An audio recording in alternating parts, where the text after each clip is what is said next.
जज साहब, अब मैं मिस्टर जॉन को कटघरे में बुलाने की इजाजत चाहता हूं। इजाजत है।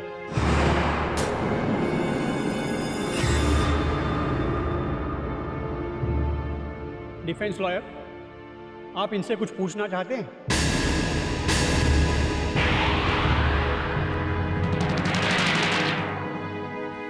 No your honour.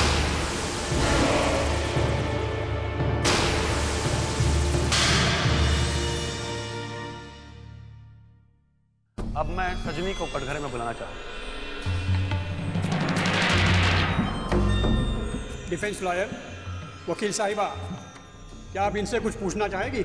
No your honour, thank you.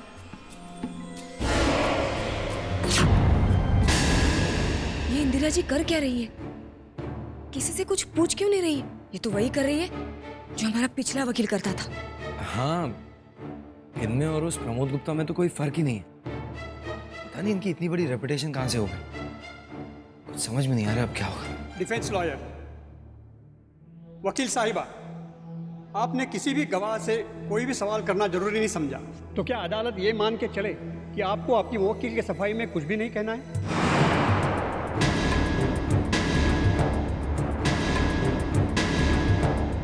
जी नहीं जज साहब, जैसा आप सोच रहे हैं वैसे कोई बात नहीं है। जिस दिन मैंने ये केस संभाला था उस दिन मैंने आपसे ये एक बात कही थी कि यहाँ पर बहुत सारे ऐसे गवाह और बहुत सारे ऐसे सबूत हैं जिन्हें ठीक तरह से क्रॉस एग्जामिन नहीं किया गया है। इसीलिए आज इस केस के अहम गवाह मिस्टर प्रणय को मैं कटघरे में बुलाने की इजाजत चाहूंगी। इजाजत है।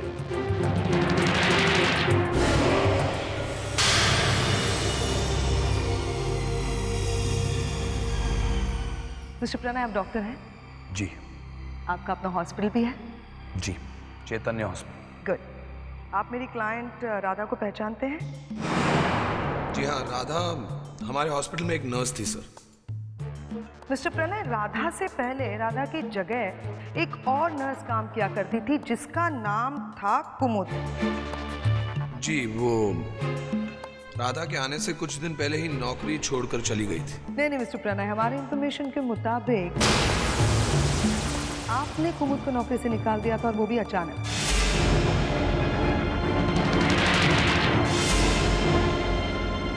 जी, वो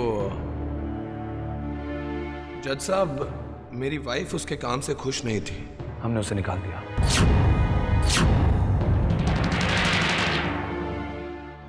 मिस्टर प्रणय, क्या मैं आपसे एक बात पूछ सकती हूँ?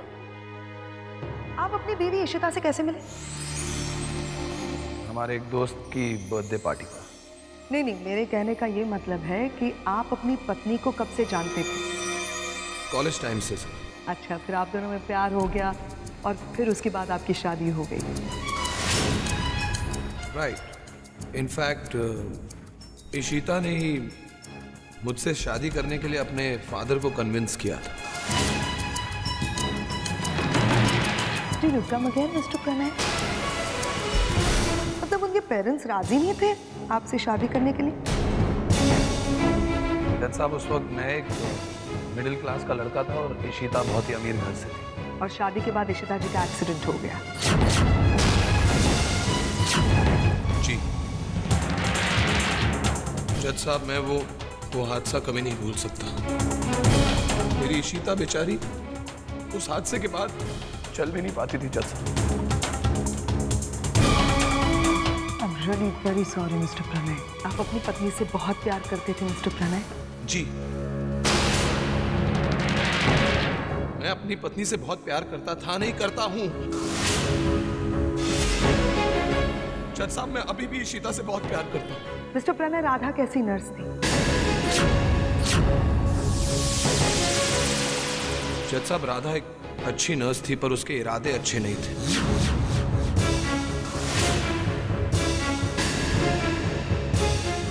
पहले ही दिन से वो मुझे अपने जाल में फंसाने की कोशिश कर रही थी, मुझ पर डोरे डाल रही थी।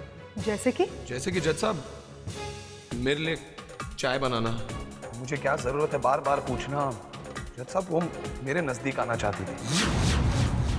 जिसकी जिंदगी में से कोई चला जाता हो और वो अकेली पड़ जाती हो, उस तरह वो मुझे अपने जाल में फांसना चाहती थी, मुझे अपने करीब लाना चाहती थी। और वो भी जबरदस्ती। जबरदस्ती? This is disgusting. आपने फिर इस लड़की को नौकरी से निकाल क्यों नहीं दिया? कोशिश की, पर राधा मुझे ब्लैकमेल करती। Want to be noted, Your Honor?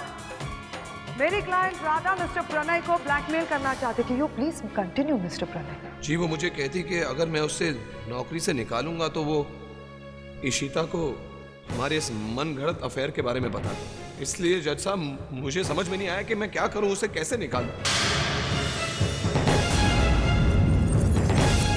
मतलब राधा का आपकी तरफ ध्यान देना आपको बिल्कुल अच्छा नहीं लगता था? ऑफ कोर्स नहीं लगता था। तो मिस्टर प्रणय, आपने राधा से कह दिया था कि आप राधा से प्यार नहीं करते, उसे शादी नहीं करना चाहते और आपकी जिंदगी में राधा की कोई जगह नहीं है? कही थी, एक बार नहीं कई बार कही थी। राधा अच्छी तरह जानती थी कि मैं इशिता से बहुत प्यार करता हूँ और इसे मैं अपनी किसी भी चीज में शामिल नहीं कर सकता क्योंकि मेरी हर चीज इशिता की है। यानी कि आप मिस राधा से प्यार नहीं करते थे? आपने कभी भी मिस राधा के नजदीक जाने की कोशिश भी नहीं की है? नहीं नहीं, बिल्कुल नहीं। मैं पहले भी आपसे कह चुका हूं कि मेरा राधा से कोई लेना देना नहीं था। आप क्यों बार बार मुझसे वही सवाल करते जा रही हैं? तो फिर राधा आपकी पत्नी का खून क्यों करेगी mister Pranay? Your honour, mister Pranay ने क्लियरली राधा से कह दिया था कि वो इनसे प्यार नहीं करते, इनसे शादी नहीं करना चाहते और ना ही इनकी जिंदगी में राधा के लिए कोई खास जगह है। इसके बाद राधा के पास क्या वजह हो सकती है इनकी पत्नी का खून करने की? इन्होंने अभी थोड़ी देर पहले कहा कि राधा इनको ब्लैकमेल किया करती थी। इशिता जी के जिंदा होने पर राधा इन्हें ब्लैकमेल कर सकती है ना? इशिता जी के मौत के बाद राधा इन्हें ब्लैकमेल कैसे कर सकती है?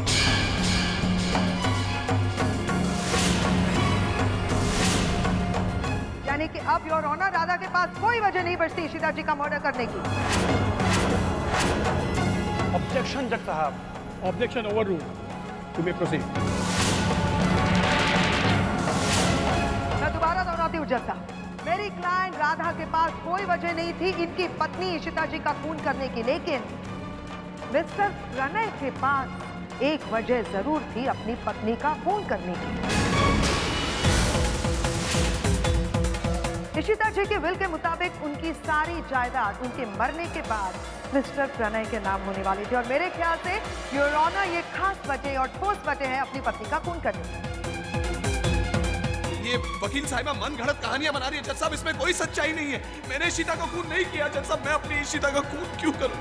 इंदिरा जयसिंह मनगढ़ंत कहानियां नहीं सुनाती। मैंने हमेशा सिर्फ सच्चाई का साथ दिया है। योर ऑनर, सच्चाई ये है कि इशिता जी के मरने का सिर्फ एक ही इंसान को फायदा हो सकता था और वो इंसान है मिस्टर प्रणय।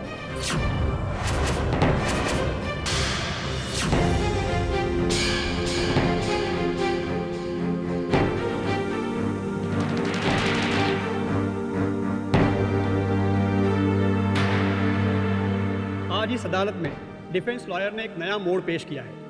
अदालत ये हुक्म देती है कि इशिता कुमार छाबड़ा की विल की कॉपी अदालत में पेश की जाए और इसलिए ये अदालत आज के लिए मुलतवी की जाती है। The court is adjourned for the day.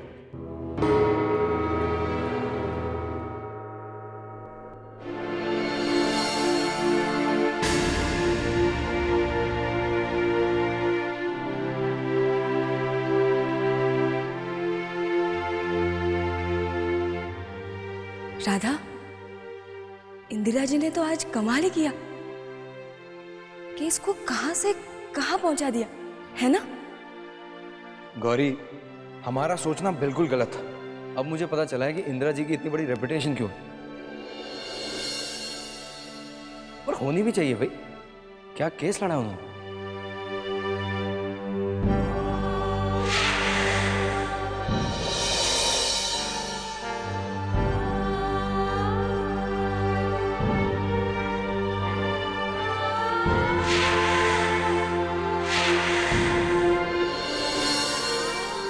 इन 3-4 दिनों की तुम्हारी केस स्टडी में मुझे ये तो यकीन हो गया है कि तुम बिल्कुल निर्दोष हो और तुमने मुझसे सारी सच बातें कही हैं। I appreciate that. वैसे तुम्हें बात बताना भूल गई, कल मैंने पोस्टमार्टम रिपोर्ट देखी इशिता जी की। इशिता जी की मौत आर्सेनिक पॉइजन से हुई है। उनकी बॉडी में पूरी तरह से आर्सेनिक फैला हुआ था। आर्सेनिक? इंदिरा जी, ये तो... हाँ राधा, मैं जानती हूँ आर्सेनिक एक स्लो पॉइजन है। Slow poison? 1 मिनट। मैं ये भी जानती हूँ कि आर्सेनिक जैसी जहरीली दवाई आसानी से किसी भी मेडिकल स्टोर में नहीं मिलती। हमारे यहाँ पुणे में तो बहुत ही कम अपॉइंटेड मेडिकल स्टोर्स है जिनमें ये आर्सेनिक दवाई मिलती है, और वो भी डॉक्टर के प्रिस्क्रिप्शन के बाद ही मिलती है। जी हाँ। प्रणय ने कोर्ट में कहा था राधा कि तुम ही एक हो जो इशिता जी का पूरा ख्याल रखती थी। इशिता जी की असली दवाइयों की जगह आर्सेनिक की दवाई राधा तुम नहीं कोई और रख रहा था, क्योंकि मुझे पूरा यकीन है कि तुम निर्दोष हो। इंदिरा जी, जैसा कि आपने कहा कि बिना प्रिस्क्रिप्शन या बिना किसी के परमिशन के ये दवाई बेची भी नहीं जा सकती, तो क्या आप पता लगा सकती हैं कि ये दवाई कहाँ बेची गई और इसे किसने खरीदा है?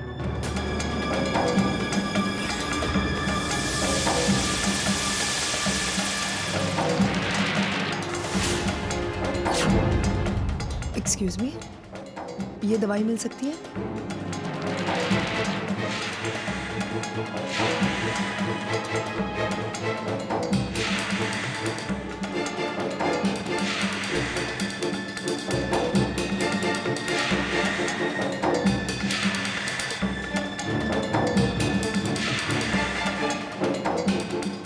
एक्सक्यूज मी, आप ये दवाई मुझे दे सकते हैं? सॉरी मैडम, ये दवा यहाँ नहीं मिल पाएगा। आप बता सकते हैं कि ये दवाई मुझे कहाँ मिलेगी? एक्चुअली ये दवा छोटे मोटे मेडिकल स्टोर में मिलता नहीं है। इसे बेचने का लाइसेंस या तो बड़े बड़े मेडिकल स्टोर को होता है, फिर बड़े बड़े हॉस्पिटल को। आपने इनको कभी यहाँ इस दुकान में देखा है? जैसे जैसे मैं एक एक कदम आगे बढ़ा रही हूँ ना राधा, वैसे वैसे मुझे यकीन होता जा रहा है कि प्रणय ही है जिसने इशिता जी का खून किया है। लेकिन प्रणय इतना स्मार्ट है कि उसने खुद ने इशिता जी का खून नहीं किया है, उसने किसी की मदद ली है। ये जो कुछ भी मैं सोच रही हूँ ये बहुत ही सुपरफिशियल है, और उस मदद से ही उसने आर्सेनिक जैसी जहरीली दवाई बाजार से खरीदी है। कौन हो सकता है वो इंसान? कौन हो सकता है? राधा, सिर्फ तुम मेरी मदद कर सकती हो। जरा सोचो प्लीज राधा, सोचो। कोई तो होगा। प्रणय की कोई गर्लफ्रेंड है? नहीं, मुझे नहीं पता। नहीं पता? राधा, कोई तो होगा, ऐसा कोई शख्स, ऐसा कोई इंसान जिसे तुमने पहले कभी भी नहीं देखा हो, पहली बार उस घर में देखा हो, और वो अनजान। इंदिरा जी, अनजान आदमी। हाँ, मैंने एक अनजान आदमी को इशिता जी के रूम में देखा था।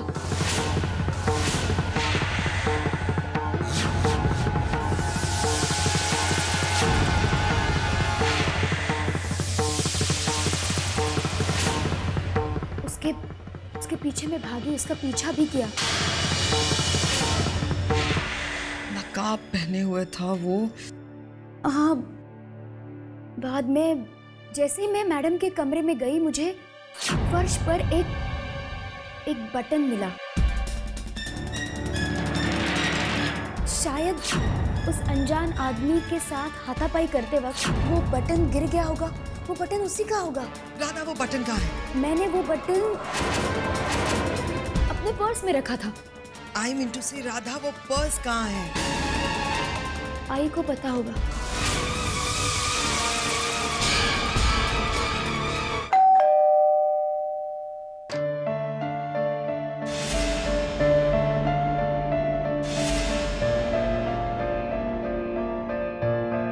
नमस्ते। इंदिरा जी, आप? जी हाँ, आइए आइए आइए। दरअसल मैं राधा का पर्स लेने आई थी। कौन सा पर्स? राधा का पर्स, यानी कि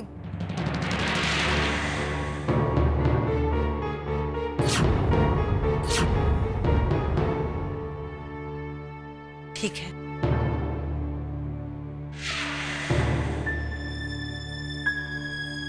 इंदिरा जी, पर्स। राधा का पर्स है ना? हाँ। क्या मैं पर्स चेक कर सकती?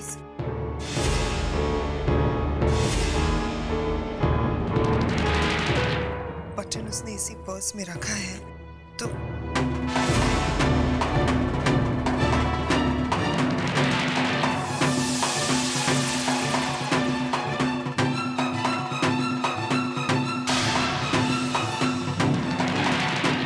मेरे ख्याल से यही है वो button. Thank you. Indira ji कुछ चाय पानी? फिर कभी माँ जी। Thank you.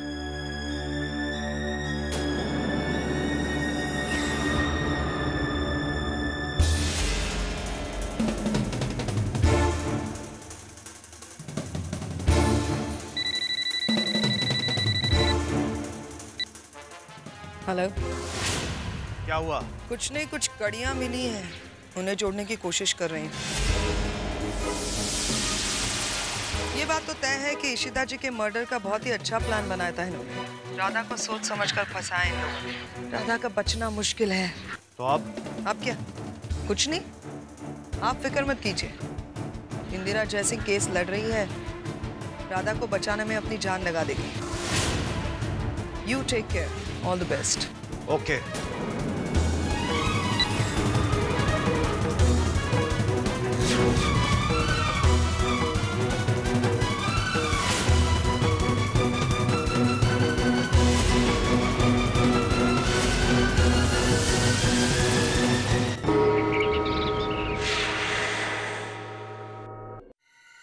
केस की कार्रवाई आगे बढ़ाई जाए।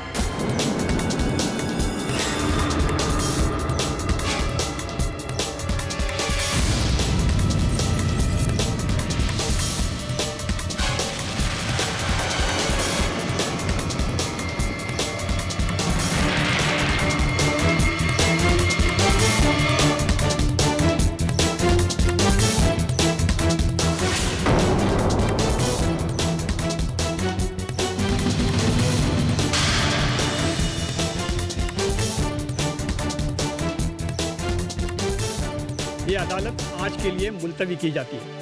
The court is adjourned for the day. Mister Pranay, एक मिनट।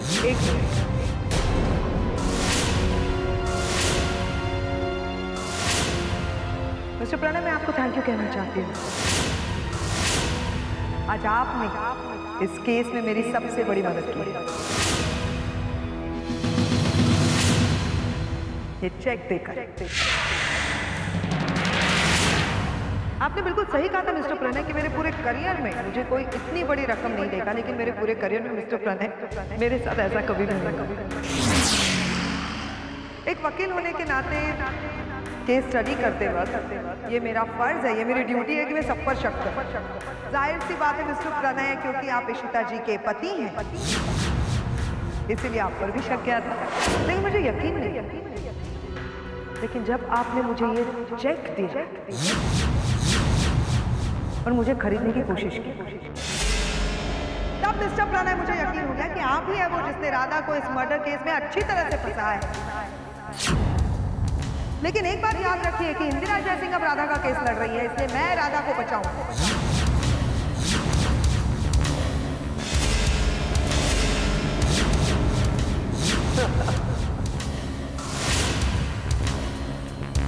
इंदिरा जयसिंह, अगर आपको लगता है कि एक छोटी सी बाजी जीतने से आप ये केस जीत जाएंगे,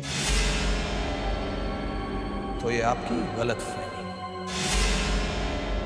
क्योंकि अदालत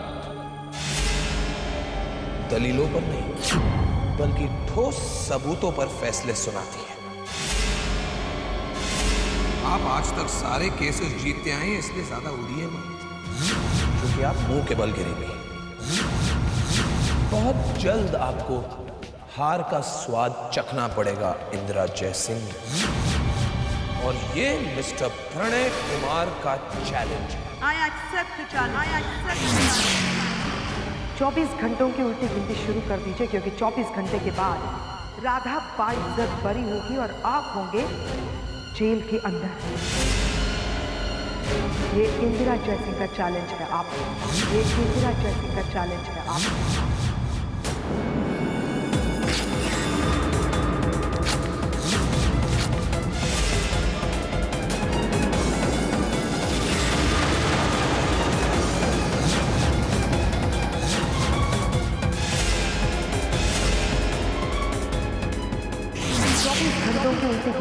कर दीजिए, क्योंकि 24 घंटे के बाद राधा बाइज्जत बरी होगी और आप होंगे जेल के अंदर। ये इंदिरा जज का चैलेंज है। आप